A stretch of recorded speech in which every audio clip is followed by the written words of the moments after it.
Welcome to the EmpowHERment Show, a podcast designed to empower women like you to take control of your lives, make informed decisions, and redefine success on your own terms, beyond the noise of influencer culture.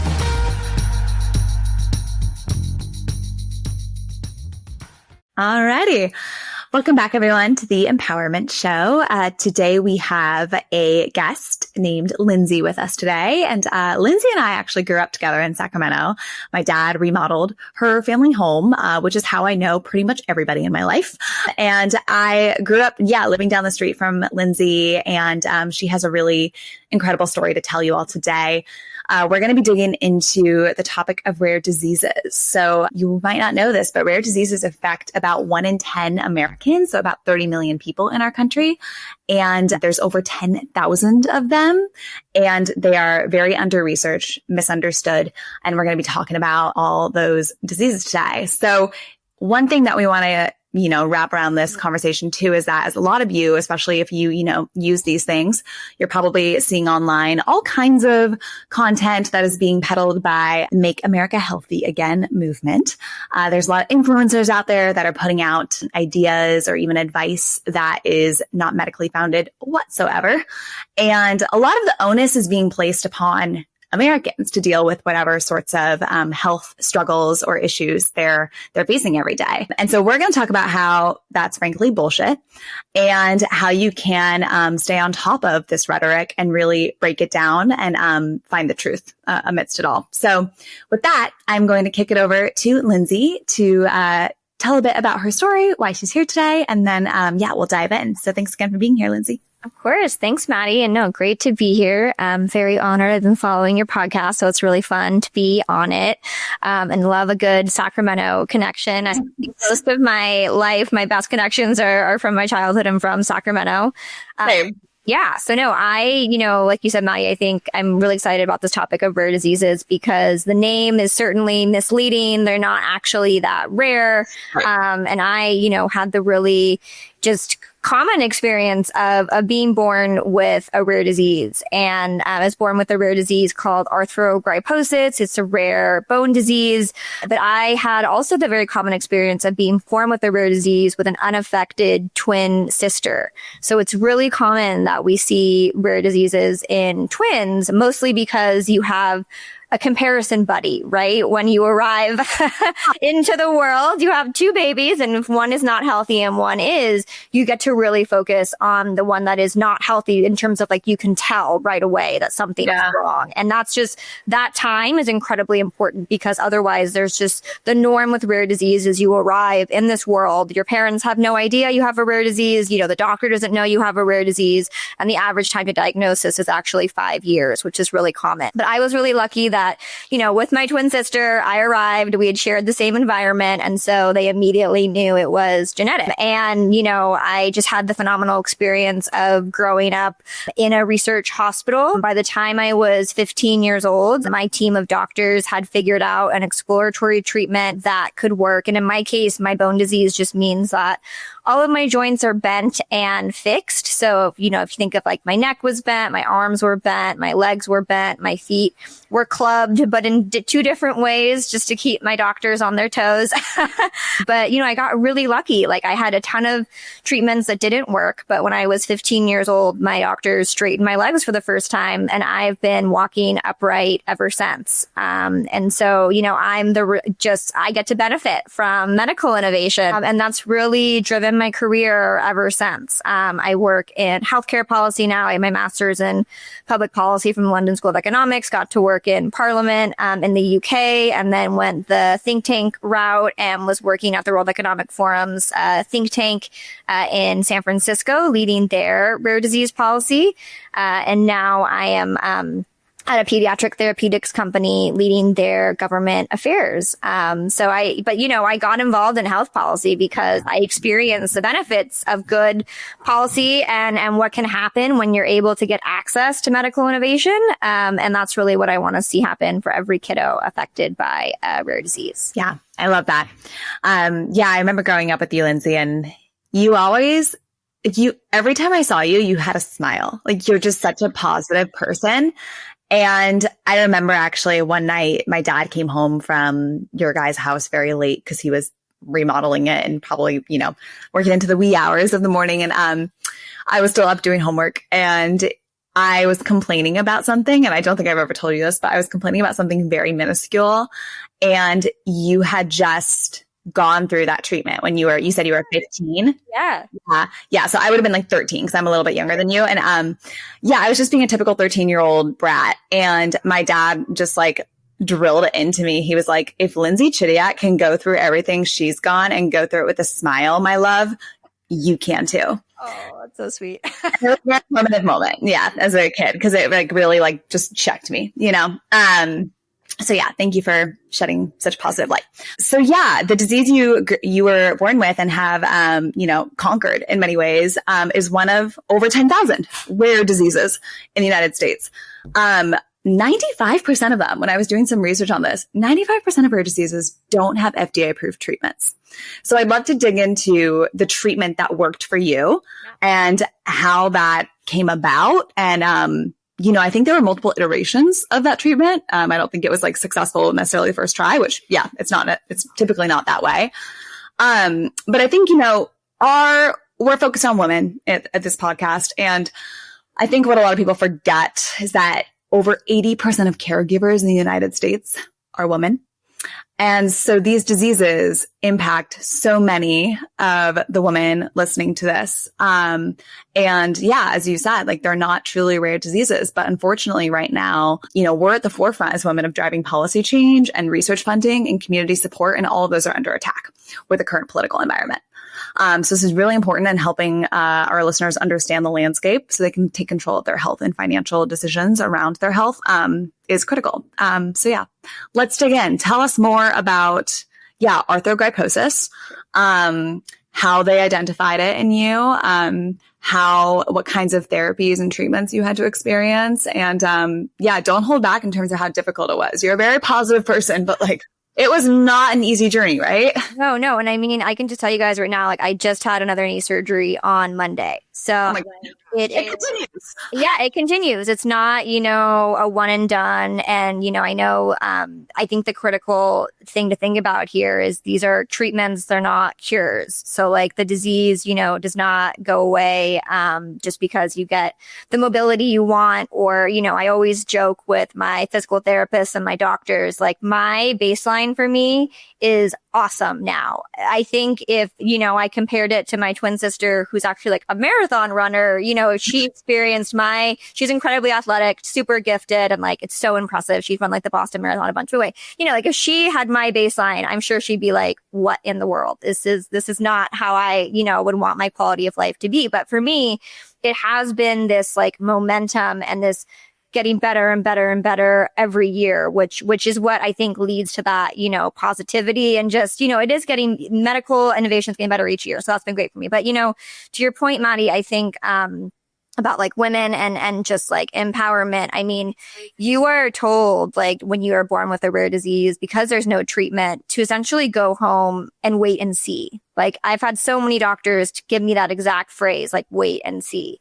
And it's I don't want to wait and see. If I wait and see, I know I'm either going to break a bone and get, or it's going to get worse. And so, right.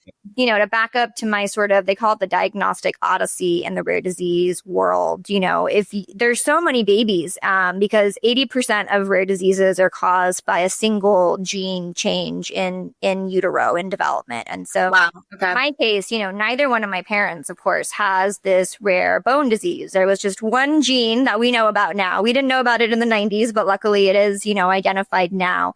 Just that one single gene changed and it led, for me to have this. But, it was a lot for my parents. And my mom, is a full-time attorney. My dad's also an attorney. They're two very intense people, as you know well, Maddie. Your sister's an Yeah. And my sister's also an attorney. Exactly. So, we're an intense type A family. And I really credit that with my own access to treatment. You can't sit back and be I'm going to wait for a doctor to spoon feed me what to do here. You really have to be your own advocate. And so in my case, I was born, for reference, like in 1992. So on the cusp of this great upswing that we've had with genomics and, targeted personalized medicine, as they call it. But that wasn't in Sacramento.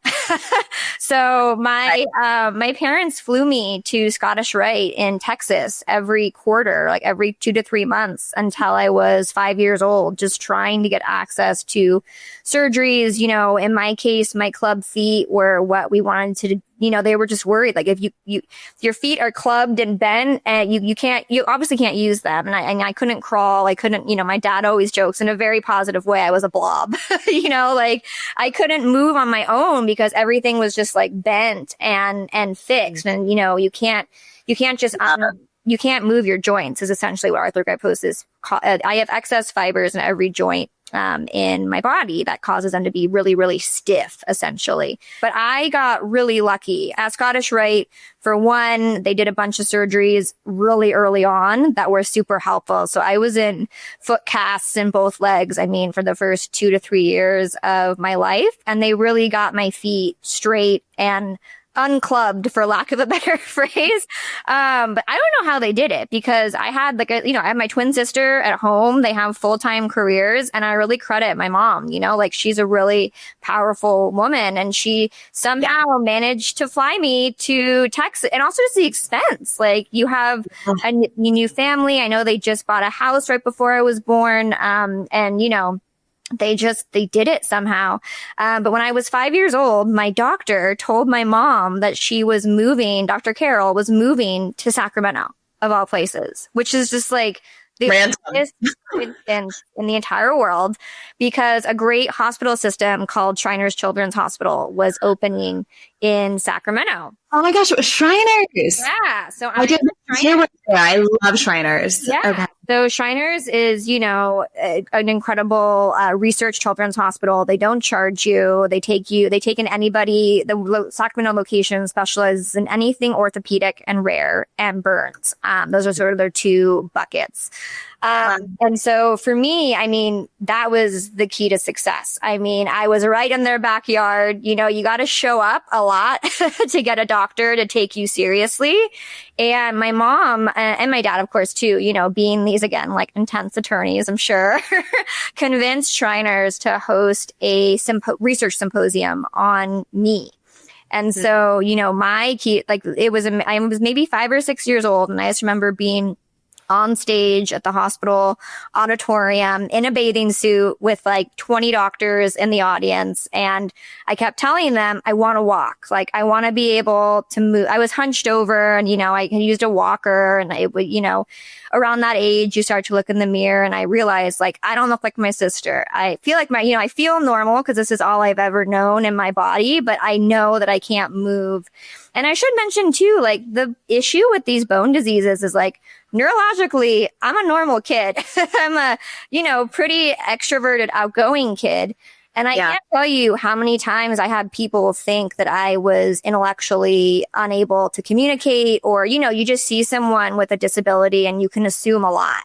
And so in my case, I always preempted that by being really chatty. Hey, look here. I'd always say, hi, I'm Lynsey. Nice to meet you. My parents used to joke. I'd call 411 and be like, hi, I'm Lynsey. Nice speech. But, Shriners came up with this treatment plan for me. And as a result of the symposium, and they told me it's not going to work right away, but we'll publish everything, and you can be, the face of arthrogryposis. And for me, that was really exciting. I was like, that is so cool, because the fact that there's no treatment is complete crap. And I didn't choose to arrive this way, and we got to think of solutions. And so every summer, I was really like Maddie and I are both really great students. We love school. I never wanted to miss school. So that was on me. But every Christmas break or summer break, I would start to have some of these surgeries they came up with. So they put, different medical devices in my knees to see if they would straighten as I grew. There's a lot happening when you're a kid. You have growth plates, you have, growing bone, growing tendon, growing muscle. And so your options are you can intervene at kind of every layer. But, unfortunately, because you're growing, all of the surgeries I had didn't work. They'd straighten my leg and then I grow in the next 8 months to a year. Oh my gosh. Thing would bend back. And it was really painful, because I was like, then like my joints are reacting. And this is, to a point of like, they think with a lot of rare diseases that like, oh, you're born this way. This is as bad as it's going to get and you're not going to get worse. Like they love to use this word like it's not a progressive disease. And I'm like, well, I kind of is. Like this is progressive. It hurts. Yeah. Like it's really interesting. And doctors are so careful with their words. And, there was a moment in middle school where I actually gave up. I was like, I can't keep doing all these surgeries and not having any success. And, it's like really hard to explain to your friends, like, why do you keep having surgery? And I'm like, I don't know either.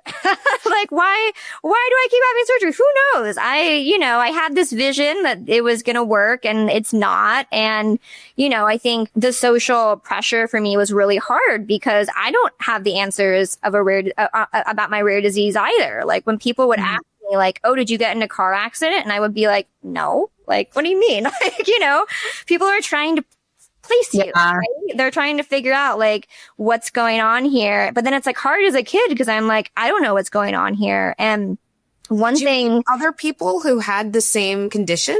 I was just going to say, so no, I didn't meet someone with the same condition until the internet, really, so. Oh gosh. How rare is arthrogryposis then? It's really hard to tell. When I was living in the UK, there's a lot of people with arthrogryposis there because they're very well organized. And I think what happens in like the US is, there's such a stigma around some of these diseases that people really, really like withdraw from society or they don't get, the support they need. So they kind of just give up. So it's really interesting to see, like in the US, I have, there's definitely hundreds of us. It's not, a lot of people are misdiagnosed with cerebral palsy, arthrogryposis because they're really, really similar. And you rely on a lot of the same support systems. But, I didn't meet someone with my same condition until same disease. Even there, I'm using all these terms interchangeably until I was like 19 or 20. Wow. Okay. So it was a while. It's a long time. How many surgeries have you had? So the one I just had on Monday was I had knee surgery on Monday and it was my 34th orthopedic surgery. Wow. And I'm 32. So I've had, roughly one a year with some exceptions where some years I have more than one. So every time I complain about moving into a new house and living in 30 homes over my 30 years of life now, I'm just going to shut my mouth. No, hey, moving's hard too. I mean, but it's, as hard as orthopedic surgery. Okay. Yeah, it's a lot. And it's even crazy for me. Cause like, when they wheeled me into the OR on Monday, and they're getting ready to give me the sedative to go to sleep, the anesthesiologist was like, oh my gosh, I saw this is your 34th orthopedic surgery. Like how do you handle that? And I'm just like, just give me the sedative. I don't have time. It's not my moment for education. Like, it's been a long 32 years. It's like, it's so hard. Like, where do you start? It's like the Titanic meme. It's been 84 years. Like, that's awesome. Well, not awesome, but yeah. You do it with a smile though. That's what's really awesome about this. I didn't realize how, it's interesting to paint the difference between the UK and the US. I mean, there's like so many different, my brother and sister-in-law and my nephews are in the UK and, there's a lot of comparisons being made about our society, given where we are right now. I'm curious for your thoughts, Lynsey, on, when we take like a step back and look at like where the US is right now, the political climate, and, as I alluded to earlier, like RFK and all the people surrounding him or not surrounding him now, and the new, like health debate and discourse we're having.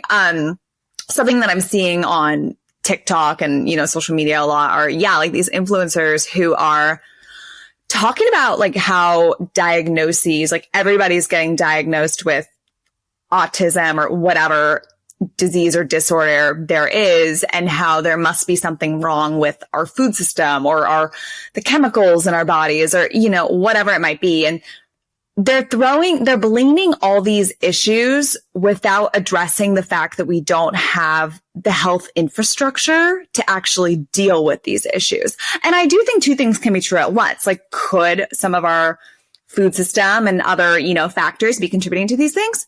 Maybe. But what about totally divesting from research and development and scientific innovation? How is that going to help people? Right. So I'm curious for your thoughts, Lynsey, on this kind of interesting point in time we're at with the broader, political climate. And I know you work in the political sphere. So just what's your take? Yeah, it's fascinating because, like I've been involved in a research hospital my whole life, and I'm still, am constantly, every surgery I have, I sign the waiver. Please write about this. You share all my data with whoever you want. I don't care. It's yours. Take it. So it's really tough for me because so much of the progress we make is based on research that doesn't really have a clear cut end goal in mind, right? And so I think what's concerning for me is just this idea that we even have an understanding of any of these diseases, right? Like, it's always a moving target, whether it's a rare disease or a common disease. Understanding the cause, if you think about like the scientific method, right? Going back to the basics of what you learn in elementary school, the hypothesis is always evolving. And it's always going to be a different problem statement. And so what I find to be concerning is like, yes, my water has maybe changed over the years, and maybe I have, fluoride here in the Bay Area in my water. Does that change my quality of life? No, because I have so much bigger, so many bigger things to deal with. And so I guess I've been just kind of chuckling on the sidelines, because what I'm hearing is people who have never engaged with our medical system, or really, they don't really understand how it works, then criticizing it. And there's plenty to criticize. Don't get me wrong. I could write a whole book, I'm sure, about, all my ideas for how to make it better. And I'm so excited that people want to make it better, because that's, again, like, we're constantly making changes in a better direction. But, it's really interesting to me because, and going back to your point about the UK versus the US, like, we have strengths each country can learn from. Like, and I'll give one example, like in the US, right? Like, I didn't have this great patient community that I could lean on of some people like me, but I got access to treatment the minute a doctor thought of it. Like, they'd think of a new idea, and a month later I'd be in the OR getting access to that medical device or to that treatment, that type of surgery. When I was living in the UK, I had all of these doctors constantly telling me, hey, here's this patient group you should go join. We have a mental health support group that you're welcome to go to next weekend. Like, parts of my brain that I had never in my life that I had never thought about. Somebody in the UK had thought about that, like, hey, I need a care coordinator. I need a buddy. And so that was really cool, because I was used to doing it alone, very American way of like, I'm going to be my own trailblazer, but it doesn't have to be that way. I can have friends that have the same experiences, but you have to wait 2 years on a waiting list to get access to an orthopedic surgery. Or they won't pay for it, point blank. Right. So it's like, it's just there's so many different good things and bad things. But you're never going to get any progress by defunding medical innovation. That to me is the real concern. Yeah. Yeah, absolutely. Did you find that, dealing with, the public healthcare system over there, the NHS, did you find that they were subpar compared to the insurance system you dealt with here in the US then? Yeah, and I can tell you guys a fun story from August. This was just happened.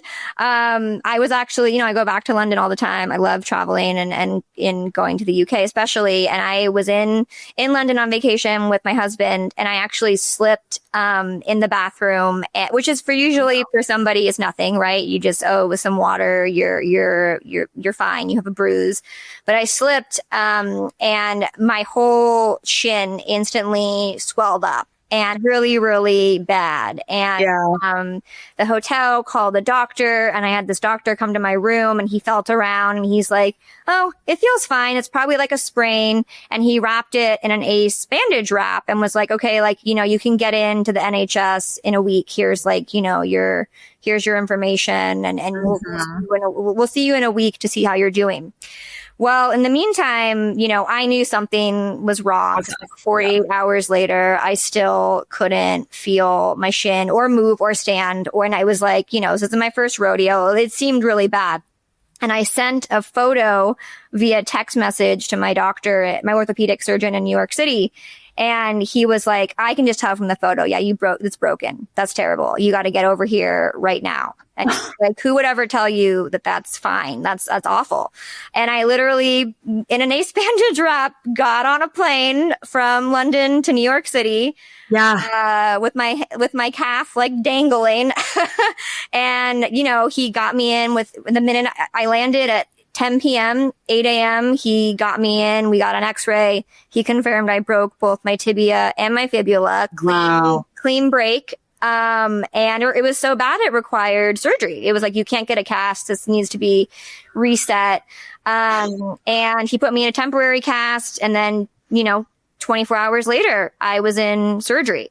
So within 3 days, I got diagnosed, had surgery, was recovering in the hospital. Used telehealth from out of the country. Yeah, I'm out of the country. Yeah. And I was 4 days away from when I would have been seen at the NHS. Now I could have gone to the emergency room. I don't want to like overstate here. Like, obviously I could have showed up at the NHS and waited in the emergency room, and I'm sure I would have been. But I've heard really bad stories about that also. And I was exhausted. I had a broken bone. I was like, I didn't think I could wait that amount of time. So, that just tells you, like, knowing with the information I had, I just chose to fly back to the US. Yeah. Better safe than sorry. Yeah. Exactly. How, when you think about other people living with rare diseases right now, Lynsey, based upon your journey to date, what advice would you give, or like what lessons did you learn along this very, long journey? Yeah, it's a great question. I mean, so one thing I really try to do is like be a resource. So I have a bunch of new moms calling me all the time, asking about their child's bone disorder, what to do. And I think, what I always tell people is you have to, one, you need to challenge everything you hear, because a lot of people take what doctors say as the Bible, like this is a message from God and it can't be wrong. It's wrong a lot of the time, and not with rare diseases, and not because of any bad intent. It's just like they aren't trained in a way to question themselves. The good ones are, but a lot of doctors, they know what they know, and they're very, very confident, which is why they're very good at their jobs. And so I always say, first, you need to question what they're saying. Like, I always write down after every appointment, I write down everything I was told. I have a dated timestamp, every single appointment, my notes. I don't trust those little MyChart summaries. I take my own notes. And then also, you have to find the right doctor. Like, that's the thing that people seem to really forget, is you choose your doctor. Don't just take the first person your primary care doctor gives you if you don't research them and like them yourself. And so, like, for me, with my rare disease, unfortunately, Shriners Children's Hospital at 18, you get booted out because you're no longer a pediatric patient.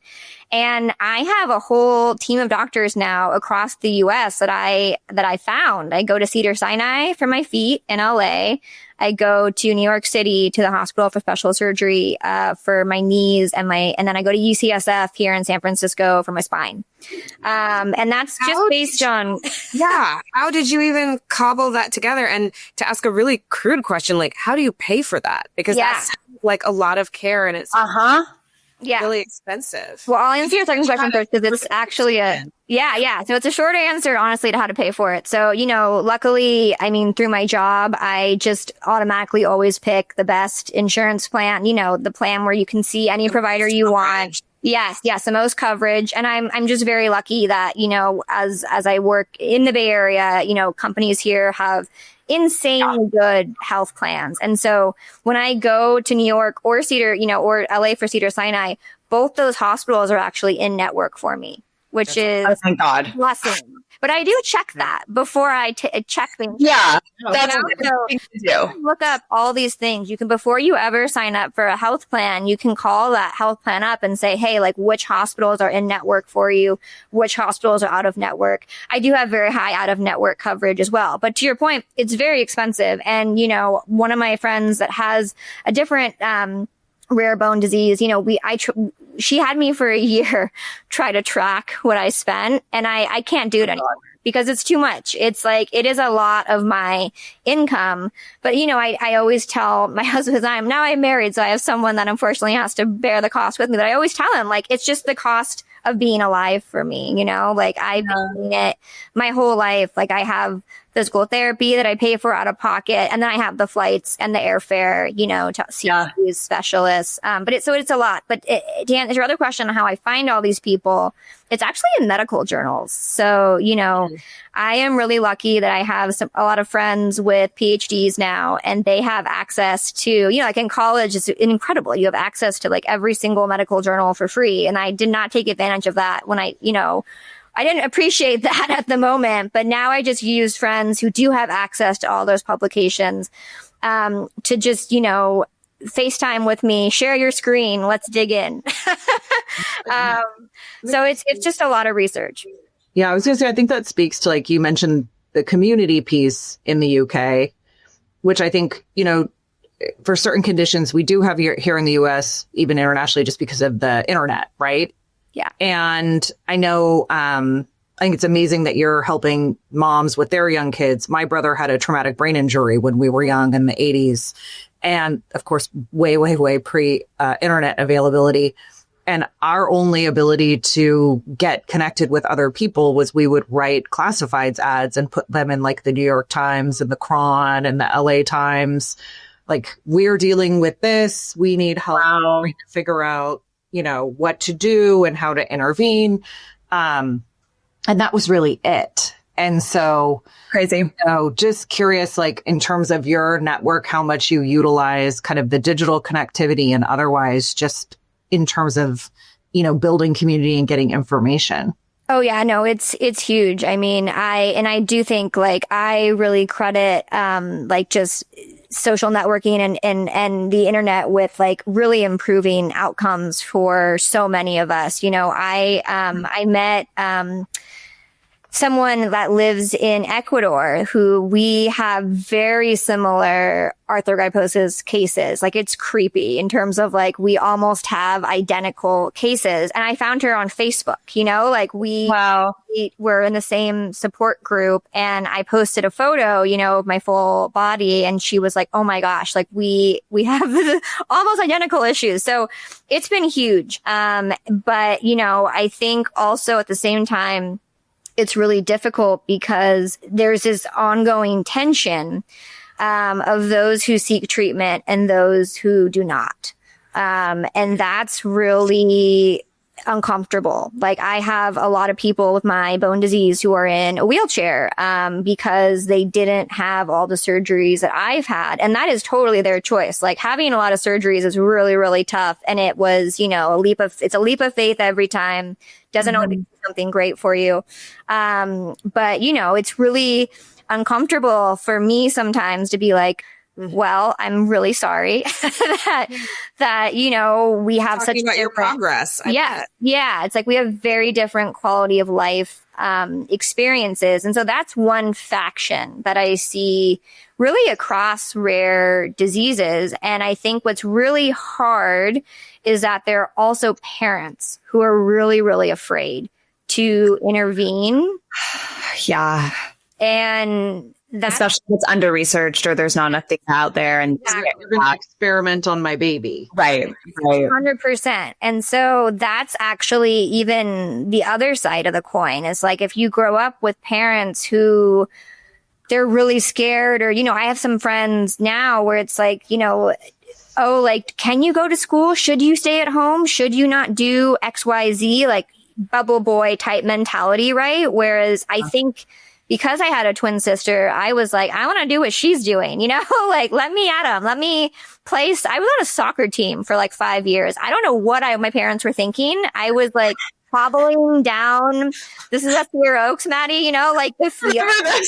And I was like, in hindsight, I'm like, really determined. Yeah, I was like, and then they were so kind. They let me be goalie, and I didn't block a single ball. I couldn't get over there in time. Like, I was planted, and I would just, hunched over, stand there the whole game. But it was really fun for me. I'm so glad. I'm glad I did it because I wanted to be part of a team. Like every kid. Yeah. So it's like, I think it's really hard. Like you could argue my parents went to an extreme where it was like, I broke my foot a couple times playing soccer, which, it happened. And then there's parents that are really, really scared and very, very conservative, I guess I should call it. So those are the two major layers that make kind of that like social engagement tough. I kind of have to always think to myself, like, where do you fall? Yeah, that is tough. It's interesting because when Sam was talking about, how they used to put the classified ads out, that's amazing, by the way. And then, you're talking about digital connectivity and social networking and, being able to find information in people like the woman in Ecuador that you identified. Like that's, I think the positive of the internet and social media is that you do end up getting access to so much more information and contacts. But on the flip side, you also have this very dark side where there's a lot of just like falsehoods. Yeah. Yeah. Yeah. And just blatant, lies being spread. And, for those parents who might be worried about doing anything to their child who is born with whatever rare disease they might be or not rare disease, like it's just interesting because right now I feel like there's a lot more skepticism around institutionalized healthcare or like traditional medicine. And even like with the vaccine debate, is like one case in point of all this. And I guess like what would you say to any parent listening potentially, or like if you ever were having a conversation with like somebody who was skeptical because they saw something online or heard something from some influencer, like, yeah, what would you tell them? Yeah. So, there's always 2 points I like to make with those folks because a lot of them now, are even becoming some of my friends like that live in Texas. I have one friend who's become like really, really worried and scared about our medical system. And so, I think do I know this person? Is she from Sacramento? No. Luckily she's from college. From our hometown though, who like are going that direction. Just saying. Yeah. Well, I think it's funny. I always say, if you need the medical system, you need it. And until you need it, you don't appreciate it. It's crazy to me because like I am so I feel safer in hospitals than anywhere else. I know hospitals freak a lot of people out. Like I walk in, I smell that antiseptic and I'm like, oh, I'm in a safe place. They're going to help me. It's going to be great. Like I feel so at home in hospitals because it's so funny. I have really, really high blood pressure, like really high, like 160 over 105 blood pressure. Oh, girl. And it took me forever to get diagnosed because every time I would go to the hospital, my blood pressure would drop because I was like, I'm here. I'm like, your blood pressure's not that bad. And I'm like, I know, because you're going to fix me. Yeah, and they're like, no, like you're good. Yeah, I know. It's so funny. Like so many people tell me they're like, don't hospitals freak you out? And I'm like, no, like I love it. So I think there's a lot of people that they just don't have any health issues. So they're not actively like going to the doctor. And then there's just that unknown of they don't like it because they don't know it. And so I think there's that side of the coin. The other side of the coin is, I've heard from so many parents that they don't want to intervene now because what if something better comes up in 5 years or 10 Oh, interesting. They want that like pudding type of situation. And, and I always tell them like, you can wait all you want, but I mean, that's your child has their current quality of life and they have their childhood. And I feel like with rare disease, that's always what I tell new parents is like, you can't do your childhood again. Right. And so if you don't let them go to school or they can't go to school because of you're not accessing treatment, for instance, which is kind of the most common situation, you can't do that over. And so you got to strike a balance somehow. And I do think it's interesting that, so many of the kids I grew up with at Shriners, like none of us were, what's the right word? Like unaware of our own circumstances. It wasn't like we were like, oh yeah, like we think we're like every other kid. Like every kid that has an illness knows like I have an illness. And so I don't think that level of protection from the parents is often warranted because kids are really strong and resilient. And if they want the shot, and if they want the shot, give them the shot to have that opportunity. And if they don't want it and they're able to say they don't want it, then that's great too. Like I do think kids are really smart. Exactly, Maddie. And like a lot of times we just don't trust them. But kids that have a chronic illness for a reason, right? Yeah, it's formative years for a reason. Like this is when you interface with people and learn to talk to other people and learn social engagement and sort of develop who you are and what you're interested in. And if you're at home, that's hard.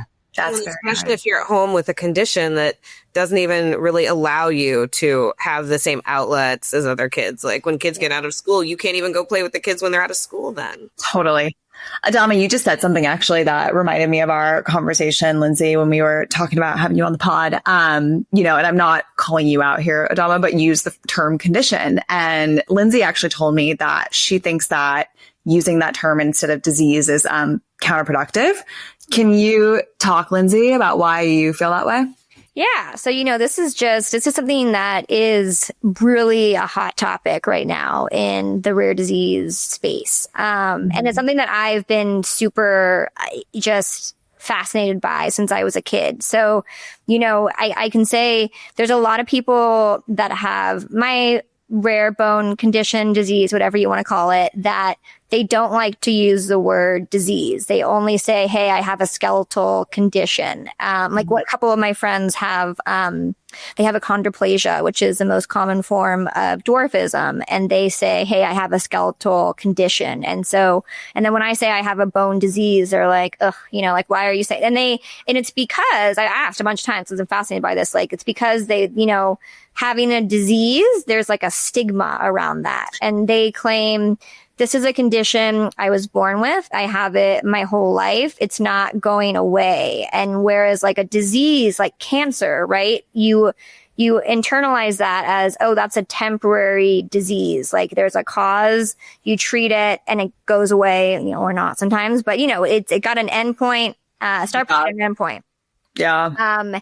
And so, it's really fascinating. Whereas I personally, I feel like I have to use the word disease for people to take me seriously. Like I have this condition, but it's not going away and it's not, clear if it's going to get worse or better. And, I also have no idea what the future holds. And so I've accepted that it's a disease and I'm totally okay with calling whatever it needs to be called to get the medical attention or intervention that can keep me going, because that's just my tunnel vision. It's like, I want to keep mobile. I want to keep going. I don't want to, stop. So it's a hot topic though, but I think, it's important. Like right now, word choice really matters to people, which is a whole other topic, but it's something people care about. No, but it's important. It's real. Like, I mean, I had never, we talked about this a little bit on our kind of pre-planning for this, but I have celiac disease and it is literally called celiac disease. Right. Disease is in the name. Like, it's never occurred to me to be like, I have a condition. Like I have like, this is what I have. Yeah. Yeah. And I have definitely struggled, like certainly nowhere near the level you have on like, can I get a person to take it seriously? Right. And, but you have to, again, I think when you're dealing with something as profound as you have, the words that you use should be the words that you're comfortable with, that make you feel empowered and that tie to what it is you're trying to accomplish and what you need to do with your healthcare provider. I mean, that's to me seems the most important. Absolutely. Yeah. It's funny. I've been dealing with, like some sort of autoimmune, and I hear the word disease. I hear the word disorder. I hear the word condition. I hear many different words follow autoimmune, whatever. And, only until I found like a functional practitioner. So she does both Eastern and Western medicine. And, we've been working together to sort of get to the root of it. And she actually was the first person I talked to use the term disease. And it was it was a few weeks before you and I connected, Lynsey. And then you brought up this interesting, kind of like, dialogue. And when she said it that way, though, like I had such an adverse reaction to it because I was like, disease? What? I'm not like, I can't give anybody this. Like I kind of went to, when you say the word disease, you think you can like pass it on. Maybe because we think about like STDs and like that's, and other forms of disease. But yeah, I had a really negative reaction to it. And so I can see why people react the way you do, or they do when you are describing your disease. But I also find that very sad because you're not going to give anybody what you've got, and it doesn't detract from you as a human. It's just describing the true reality of what you are dealing with, which is very empowering, actually, when you think about it. I would love to circle back just to talk a little bit more about like the policy side of things, since, you are a GR person. Mm-hmm. For anybody who doesn't know what that is, government relations. Sorry. Or a lobbyist for all intents and purposes, an advocate. Yep. Looking at all of the changes that we've had to like National Institutes of Health, FDA, Centers for Disease Control, just, all of the cuts that we've seen DOJ make and the federal government. Some of the changes that we're anticipating coming through with the new budget that Congress is looking at right now. How are you seeing these things? Because you have a different view of it as someone who needs the system and has used it in a way that the rest of us maybe have not, but also as a professional who's looking at this and, is used to advocating for things. How is this looking to you? Yeah, it's really interesting to me because obviously government is a pendulum. It's going to swing, one way and then the other way, and then we'll meet in the middle, and then it will go to one extreme again. It keeps us on our toes. Like I always joke, I love government relations because I never know what's going to happen next year. It's like, so it's kind of exciting to be like, this is full employment. I was going to say, right now, I don't even know what's going to happen next week. My clients are like, can you give me insight on what's happening in this or that? I'm like, no. Exactly. I mean, I can give you an A, B, and C plan, but that's it. Yeah. But, I think it is sad because the one thing we tend to agree on is that if you're, I don't like to use the word unlucky, but if you're unlucky enough to have one of these diseases or conditions or whatever it may be, just a health issue, it takes over your whole life, right? And it's really tough. And so I usually used to see this beautiful, nonpartisan, bipartisan at that, just collaboration constantly. It's like, hey, how can we help sick kids? I mean, who doesn't want to do that? Yes. We all agree we need to help sick kids because they're children and also like, sick. And they're sick and they have these beautiful lives ahead of them, hopefully. And now they're basically saying like, can sick kids even have healthcare? Right. No, it's, and I mean, from my lens, I think what's been most shocking is programs like Medicaid, regardless again of political party, exist to offer sick kids an option. And I thought we had already agreed, like, hey, you get access to healthcare because you need it. Sometimes people don't realize that Medicaid is for children as well. Exactly. For seniors, it's not. They conflate Medicare and Medicaid. Like people don't understand the difference. Right. There's Medicaid funds. Yeah. And, what I see in my day-to-day too is that rare disease does not discriminate based on your tax bracket. I mean, it is, or your ethnicity or, anything. Like it's blue state. There is no difference. Yes. It impacts everyone evenly. It's a chance mutation, in your genes. And so I just think what worries me is that the folks that already have access to innovative treatments or research or, there's some incredible parents that like hire researchers at universities or give them grants to research their child's rare disease, to work on because they can. Yes. To like develop a bespoke custom gene therapy. I mean, there's so many exciting things happening right now, but that gap is only going to widen Totally. with all these changes. And so I just think to myself, what would my parents have done? If they had been, my dad's dad came here from Cuba. I think to myself all the time, like, what would have happened if he hadn't been allowed to come to the US, and if my dad hadn't, been able to be really successful and work really hard and build this life, to get me the treatment I wanted. And so I just think, you don't choose who your parents are, and you should get access to the healthcare you need. And that's something that's what we agreed on. That was not controversial a year ago. Until a year ago. Yeah, exactly. Now, when I say those sorts of things, it seems controversial. And so it's hard for me because it's hard to know anymore where we agree. And so that's what's been most concerning. Yeah, I agree. It does feel like this situation where if we can't with our whole chest say that we should be taking care of the most vulnerable among us, like just starting with children. Right. Let's at least agree to kids. Right. Yeah. We shouldn't be playing a game, but actually, with children who have various conditions and needs. I mean, my husband calls that whataboutism.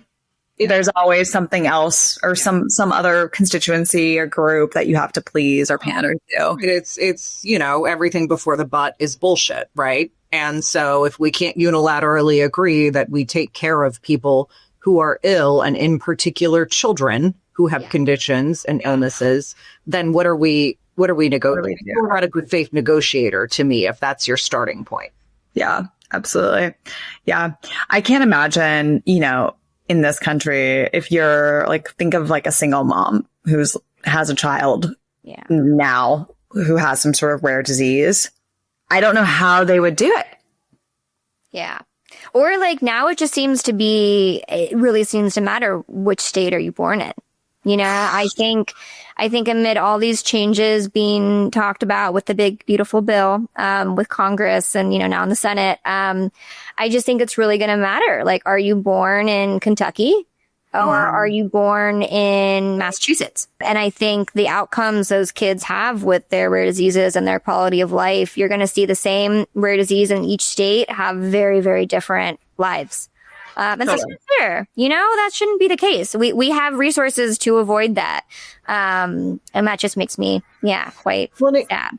It speaks to this just larger challenge of the whole, formerly not controversial, but now controversial subject matter.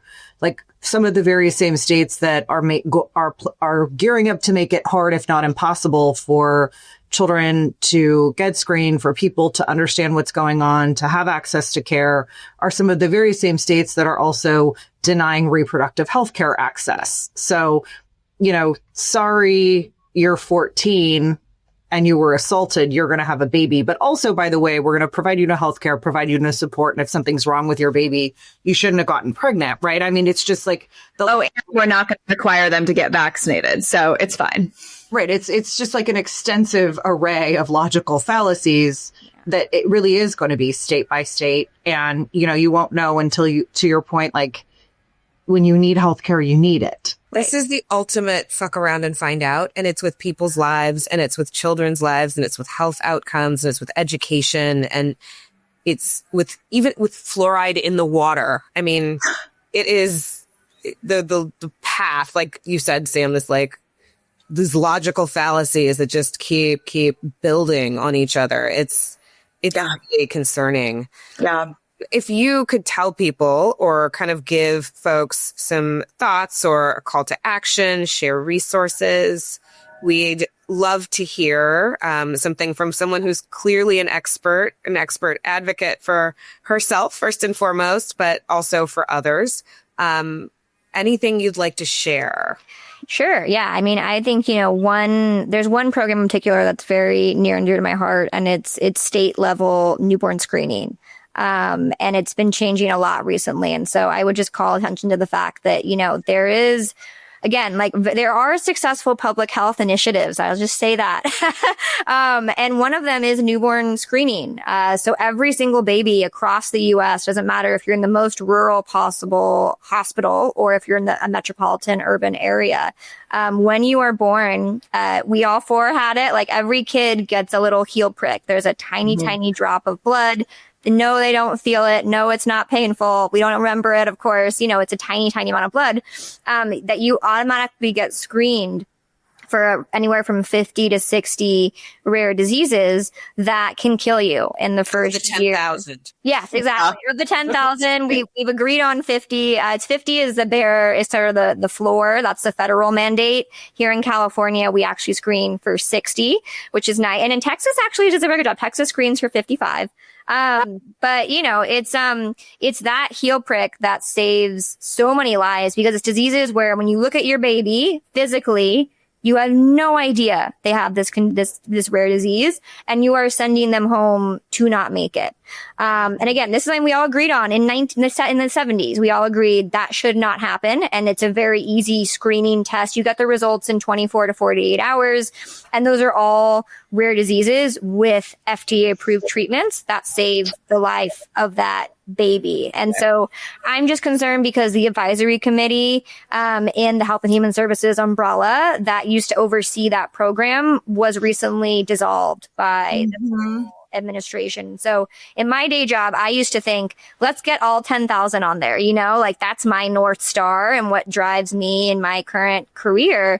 And now I'm like, oh my God, we don't even have the committee to oversee it.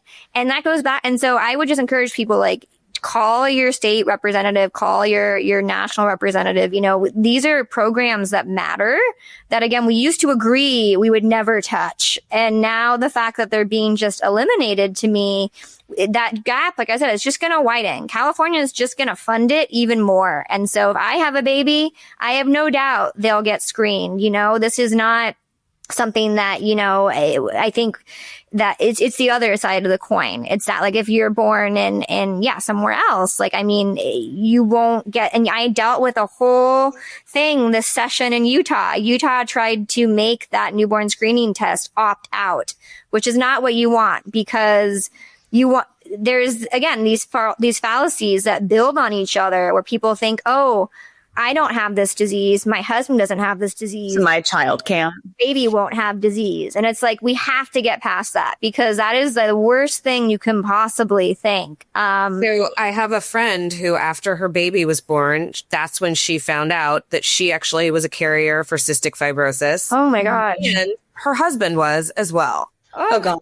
It had not manifested in either of them. They had no physical outward, but they had a child who had, and literally that they found out through the screening, and then they did the testing because they started thinking, well, if we have another child, what do we do? Right. Yeah. Both had it. So the idea that you would I know, it's wild. It's crazy. This is why we all live in, New York and California. But I don't want people in Wyoming to not have access to Right. I mean, No, I don't either. I'm just glad I'm here. I'm like envisioning a world in the next couple of years, and certainly over the next 3.5, where instead of like, what are the mortality levels in different countries, we're just doing them state by state. And Really? yes, right. Really? I mean, Yeah. like, Well, state by state varies so significantly on like homicide levels, education levels, and now healthcare outcomes, I think, are going to be like one of the big things that they're tracking over the next decade or more. somebody at the federal level has to track it. We actually Then there's that. tracking it. And that's part of what we seem to be like letting go of as well. Well, if they there's don't no track it, it's not happening. That's right. Right. Exactly. That's like the COVID numbers. Yeah. You don't track them. There's no cases. Yeah, Lynsey, I was telling the ladies this morning when we were talking, when I first started working in the legislature like 20 years ago, one of the things on my list was, which still is, was we should test for celiac disease as part of the newborn testing. And, it's like, it's just wild to see the pendulum swing so far back that it's like, actually, we should just test for nothing at all, because that obviously would be a better outcome. Because good luck. Yeah. But yeah. Well, it comes back to like American individualism, you know, and like everything being placed on like what I was saying at the beginning is like everything is now being blamed on individual choices rather than like systemic issues, including the institutions we have to actually like support our society, you know, minor issues. Blamed on technology. Like I'll just, you know, the newborn screening test was developed in like 1971. Like this is maybe like this is old technology, but it still works. And you're even criticizing that. Like, no, this is not innovative. It's anything. What to do? Have some like AI bot do it? Like, what's the alternative right now? Crazy. What were the conversations? Like, I do not tell me who sponsored the bill, but You're like, actually, wait, for purpose of a big one.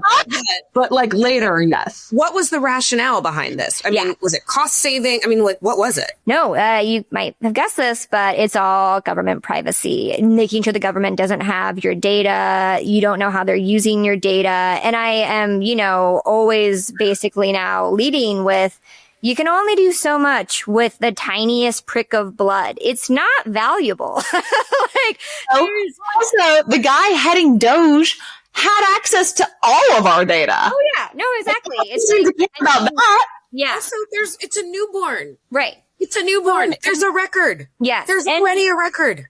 And it was a cost. Yeah, the baby has to be like, yeah, the cost of the government having a tiny prick of your blood on a piece of paper that they then destroy to then tell you that you have you know, what will save your life, I think is well worth it. And so the fact that we're where I landed, just so you guys know, with this member of legislature in Utah, is we now agreed every single parent of a newborn gets handed a piece of paper explaining exactly what the state of Utah is doing with your child's blood sample. So it just repeats what your doctor already tells you. It's a very small sample. Not a lot can be done with it. It's for conditions that will kill your child within the next few weeks or a month. And then we destroy it. But the fact that they, you know, that was what she was okay with. Did they have parents who were coming out to like support this? Luckily it was definitely the other way. There were lots of local parents of kids who had been flagged and whose lives had been saved that were out of the woodwork. And we're like the same people that got rid of fluoride in water. So yeah. I mean, my area of expertise, one of them significantly is all privacy and data legislation. And I have in the last few years transitioned more to be kind of, I was exclusively cause-based nonprofits. Now I'm corporate plus. And I prefer the balance, because when I was representing exclusively cause-based, sometimes it was maddening. Like, yes, we want transparency. Yes, people should have choices about what's being done with their data based on what it is actually being used for. But at the end of the day, if we're going to implement laws around, you know, do or don't give access, collect or don't collect, there are some things that you need to know about, even if you don't realize it. Like, case in point, is my pacemaker defective, right? And so, you know, we passed some pretty sweeping legislation a few years back via Initiative, which is a podcast for another day, because California initiative process is a dumpster fire driven by billionaires. But notwithstanding that, we passed all of this legislation and we had to do so much cleanup because I totally believe it. It preempted the ability of, like, can we do healthcare research? Right. Can we report back to the federal government or whomever or people about defective healthcare products that they might have in their body that keep them alive? And it becomes very simple. So, you know, yeah, don't like bait and switch. Don't take the pinprick from the baby's ankle and then, like, you know, hide it in a mountain somewhere so you can track their DNA forever. But that's all we're talking about. Stuff, right? Don't use it to then sell stuff. Like, that's beyond the pale. It's a valid concern. Purpose, but like, you might want to know if your child has cystic fibrosis before you take them home and they stop breathing. Yeah. Right. That's right. So why are you collecting it? What are you collecting it for? How long are you going to keep it? Who else gets access to it? Those are all imperative. And so the way that you deal with it is to limit the access, to limit the use, and make sure that it's, you know, an important use case. And I think especially on healthcare, sorry, this is my own tangent, but we are so overdue for a federal or state level updates on healthcare privacy. Because people are concerned. And part of that is outdated laws, and part of it is innovation. And a lot of it is just bad political talking points that target people's fears and garbage on the internet. Yeah. There's a lot of garbage out there, but Lynsey, are there any good resources you recommend our listeners? Yeah, there's so many. I think, specific to rare diseases, the National Organization for Rare Disorders, or NORD, they have a great website. It lists every single rare disease, all 10,000, and also is kind of the source of truth right now of the symptoms, where their centers of excellence, what are the common treatment modalities. So it's a terrific resource. And beyond that, I'll go back to my prior point of get access to medical journals. I still feel like they do such a good job of selecting keywords. And so it's really easy if you have a specific condition, disease, syndrome, whatever you want to call it, to find papers on that and then look up who published it, where are they. Their email is listed on the journal article. You are advocating that people go to peer-reviewed journals. Yes, exactly. Versus... I knew you were going to go there. To people. Yes. That is exactly. Do not let little Gemini and Google tell you about your disease. Please go to a peer-reviewed journal. I, for one, am shocked that Cat Turd on X would not have as much information as a peer-reviewed journal. Or, the head of Health and Human Services. Right. Oh, gosh. Yeah, that's a whole nother episode. But okay. Thank you, Lynsey. So peer review journals and NORD, is it .com, .org? I think it's .org. Yeah, they're a 501c3. Okay, great. We'll list it in the show notes for everybody so they can check it out if they're interested. But yeah, oh my gosh, I feel like we could keep going. We'll get you on again. But thank you for being here and telling your story. And again, for just being such a positive and wonderful human being, because you're truly changing lives, what you're doing. And yeah, it's just awesome. Really, really thrilled to know you and to have you on. Listeners, if you haven't subscribed yet, hit the subscribe button. We have more fun content coming. And we have more great guests like Lynsey coming. So thanks for being here today, and we'll see you all next time. Bye, everybody. Bye.